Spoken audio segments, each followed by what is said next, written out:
Vishnu, Guru Devo Maheshwara, Guru Sakshat Param Brahma, Tasmai Shri Guruve Namah. Greetings to one and all. I am Garima Agarwal and I would be speaking about teaching quality in this talk. So, post the Right to Education Act 2009, access has been taken care of with a gross enrollment ratio of over 95% in the present era. But then quality suffers. So, if we are to talk about teaching quality, there's a framework given by Hargreaves and Fullan which defines professional capital. There's a serious issue in even considering teaching as a profession. When we talk about, okay, what are you going to do? So, generally, do we consider teaching? And this thought actually brought me here because, a little bit about me over here. So, in my schooling years in class 8, I used to ask questions like these. As if, why am I learning this? How would it help me? I'm just taking in and sipping it, taking out. So where's the learning happening? And there was little experiential learning in my case. But then the teachers actually played a very important role in making me inquisitive by answering a lot of my questions and answering even the silliest of questions. So that's when the academic rigor in me began, and I realized that I have a lot of this learning, the love for learning.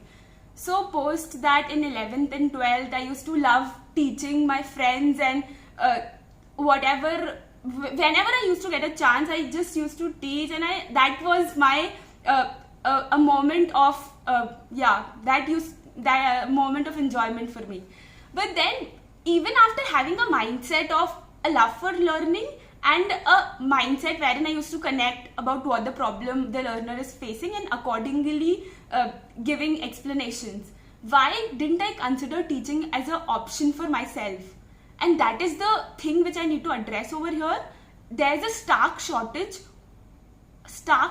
in the supply of teachers in India, and if this thing continues, then the teachers who are there, they would also have to face a lot of workload issues in terms of they having a large class size. They need to take a lot of more classes. They have to teach subjects which they are not having expertise in. Where will a country go like this if teachers are the heart of the education is not well prepared? There are not enough number of teachers. So I just mentioned the term well prepared. There's a professional standards which every country has for teachers. It's still not here in India. So national professional standards for teaching is aimed at in 2022, and we're going in the right direction, but there's a serious conversation need in terms of quality. So I mentioned about the framework which Hargreaves and Fullan gave regarding professional capital. So it talks about three components. First is human capital. So when we talk about human capital, it consists of competencies which is required to become a teacher. In my case, why didn't I think about being a teacher? Because there were a lot of myths around me floating in and around about teaching specifically.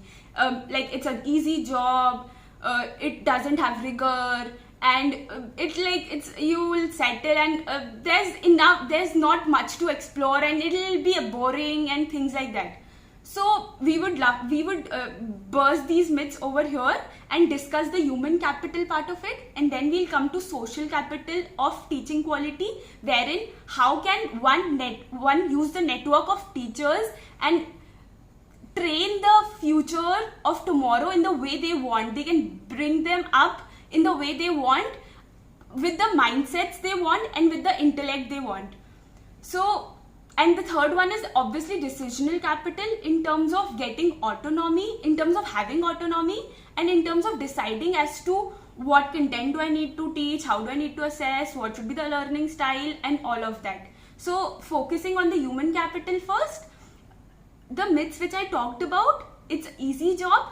It is actually obviously not easy and difficult. These are very relative terms, but then too, it needs specific skill training. You can even though a lot of NGOs and institutions and civil society organizations are running wherein people, youngsters who have just graduated, they can come and they can start teaching, but what about their training? How can somebody without a proper skill set, and when I talk about teaching, what are the skill sets required?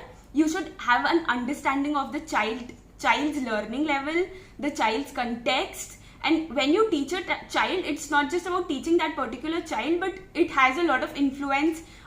His parents or her parents has an influence, community, and there's a lot of context involved. So understanding that context, knowing about different learning styles which can be customized according to different child, having some sort of not just conceptual clarity but how to apply concepts, and this is the basic reason because why this myth is circulating of everybody can teach. It's because okay, I've gone through the 12 years of education system and I just need to deliver that back. But it's not like that. A lot of training has to be gone into it, and that's why it becomes very rigorous. And rigor depends on the person as well. If you aim for excellence, then rigor is nowhere far. So yeah, in terms of getting the training, if the person is trained, and then there are opportunities which one would like to see. Like if I am making a career choice, if I'm trained well, I have a mindset, then I've been trained well, then what are the opportunities which I would be getting?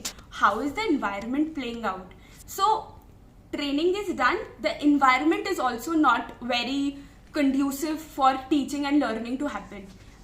The environment is not very conducive because there's a lot of admin work, like specifically in government schools, a lot of admin work, lot of doing petty work, and what were our priorities to teach, and we're actually not teaching and we're doing all the other things. So how can teachers actually aim for excellence in that case? So it's the system at fault, not just the teachers. So when we talk about human capital, apart from imparting the specific skill training plus some competencies regarding communication, planning, specific planning skills, a lot needs to be done in terms of creating that environment and then creating a network of teachers. Like when we under the National Council of Teacher Training, when we're planning of having a national professional standards for teachers, one should also consider of creating a network of teachers where social capital can be leveraged. So yeah, these are some of the things. And then if we talk about the present times, how COVID has played out and how adaptable teachers were in these times. If we consider a teacher A, and he or she had zero technology access, and in that time he has to take classes via Zoom or whatever online learning app. So in such a situation, in spite of all the personal stressful situations which are playing out, he or she has to do it. So the adaptability, when we say a teacher's role is easy, we miss out on this adaptability part of it also.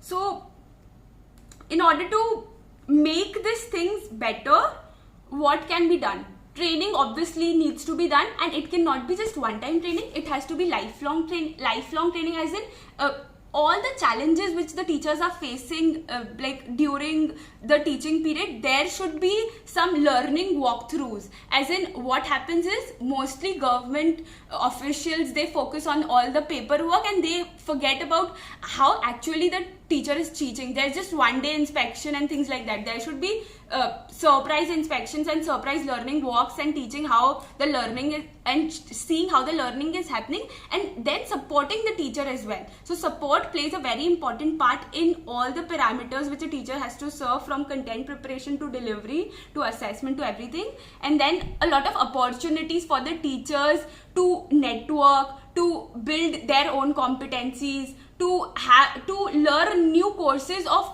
things they like, and to actually feel connected, to feel that belonging with the community, with the work they're doing. And so what all can be done now if the support structure is there, if all the opportunities are in place? And a very important point which I missed out was the incentives and recognition which teachers needs to be given in order to differentiate the teachers who are actually working and teachers who are just not working that well, so as to make the profession competitive enough. So when we talk about competitive profession, so there needs to be a differentiation and lot of rewards and things like that. So the last, I would like to conclude by saying some of the points as to there's a lot being done in terms of preparing school report cards by organizations like ASAR, Pratham. So there should be individual accountability for each teachers, and there should be individual tracking system as well in place. Evaluation of each teacher should be performance based and not a fixed salary system should be followed here. And obviously trusting them is the most important thing. If you like the talk and if you would like to do something for your teachers and how much they put in, definitely share their stories a lot in, and let's leverage social media to spread how much they're working and let people get into this profession and learn. Thank you.